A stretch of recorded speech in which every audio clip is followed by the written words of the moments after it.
All right, this is the third and hopefully final video for logistic growth, section 6.5 in BC calculus.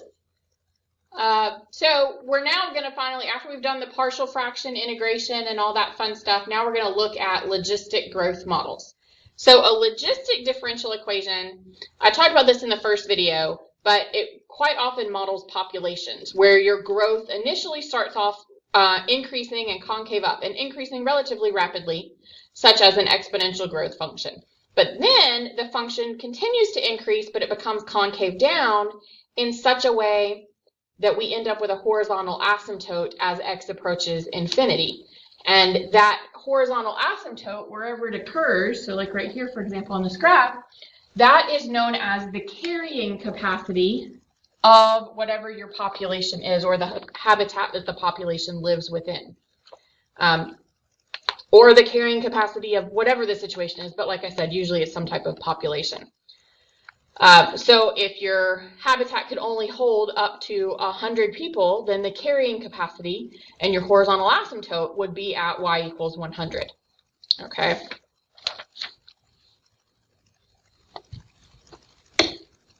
So we've already seen that exponential growth at the beginning can be modeled by a differential equation, dp dt equals kp. We talked about that when we were studying exponential modeling in the previous section.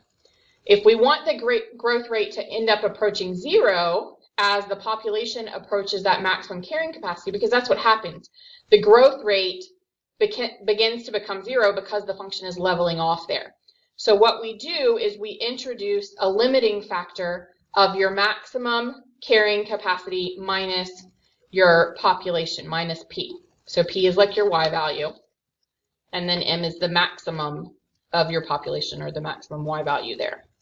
And so then this differential equation is known as the logistic differential equation. So it starts off in that k times p format like the exponential modeling does, but then it also has another factor of our limited carrying capacity.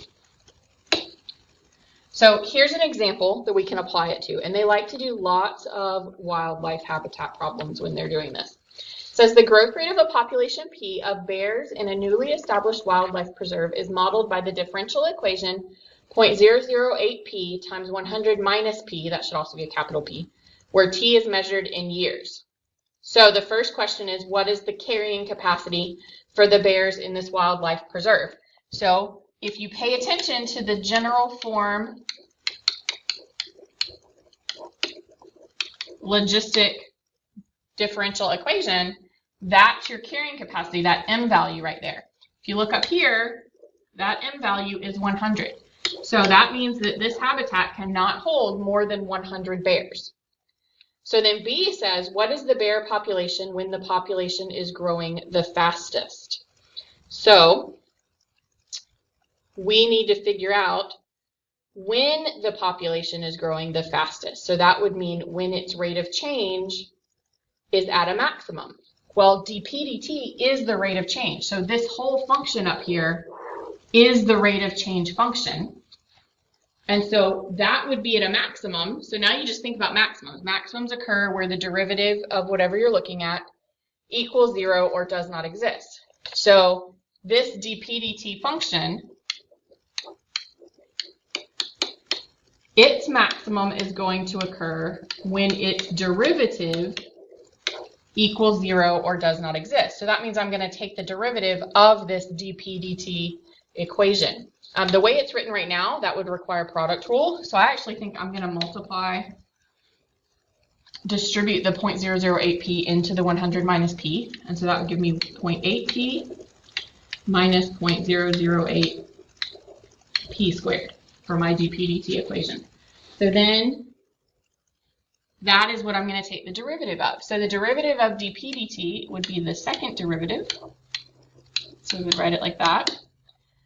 And then the derivative of 0.8p would be 0.8, but our independent variable, based on the way this is written, the independent variable is t. So if I take a derivative of p, I have to write dp dt next to it. And then the next part, when I do the power rule, I get negative 0.016p, but that was also a p derivative, so I have to write dp dt next to it. All right, so now we're looking for when this guy would be equal to 0. So before I set him equal to 0, I think I'm going to factor the dp dt out and then set him equal to 0. So we're actually looking for when dp dt equals 0 or when 0.8 minus 0.016p equals 0. So this dp dt equals 0, that would mean taking my original dp dt equation and setting it equal to 0. Both of those, that would be 0.008p equals 0, which would give me, so that would mean a population of 0. So when there's no bears, or when 100 minus p equals 0, so that would be when there's 100 bears. This one, 0.8 equals 0.016p, then divide by the 0.016, we actually get 50. So those are our 3 critical points: when the population is 0, when the population is 100, or when the population is 50. But what we know about the logistic growth model is that its fastest rate of change is going to be right there at the center of the graph. So not when the population is 0 or the population is 100. It would be when the population is 50. So the rate of change is the fastest when there are 50 bears in the habitat. Now there's also a part C to this problem. It says, what is the rate of change of the population when it is growing the fastest? So all that means is they want us to actually find dp dt, because that represents the rate of change when the population is specifically the 50 that we found in part B. So you have to get part B in order to get part C. This then is just a basic math problem, and they would probably let you have a calculator for this just because of the decimal work, but it comes out to be an exact 20. Now, the units for this. Remember, the units are found by looking at what we're doing the rate of change of. Well, we're doing the rate of change of the P over T, so population over time. Well, the population is represented in number of bears, and the time is represented in years. So the bear population is increasing at a rate of 20 bears per year when there are 50 bears in the habitat, is what that translates to. All right, so we're going to look at another one. Yet again, we have animals in a habitat.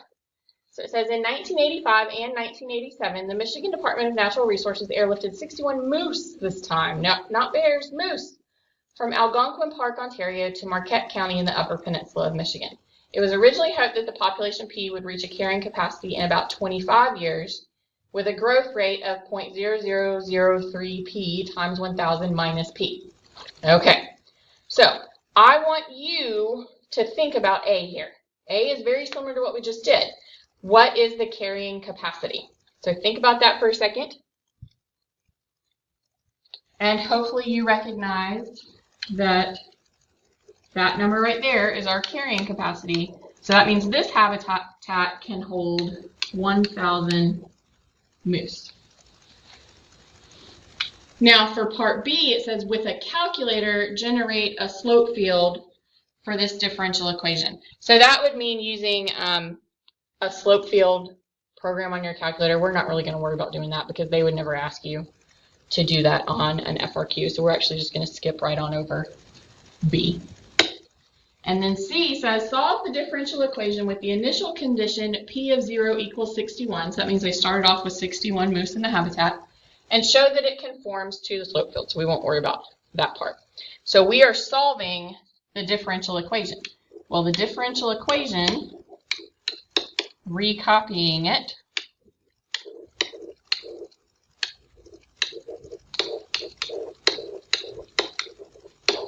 is that.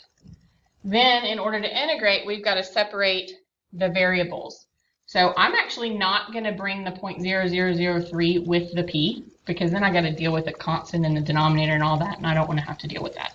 So I'm going to divide the p and the 1000 minus p to the left, and I'm going to multiply the dt to the right. So I've now separated my p's and my t's, which makes it possible for me to integrate it. Now the right-hand side is going to integrate really easily. That's going to integrate to 0.0003t plus some sort of constant. The left-hand side, this is where we've been building toward, the left-hand side is going to require partial fraction integration. So this is an excellent time for you to pause the video, and I want you to do the partial fraction decomposition to come up with what that's going to integrate to.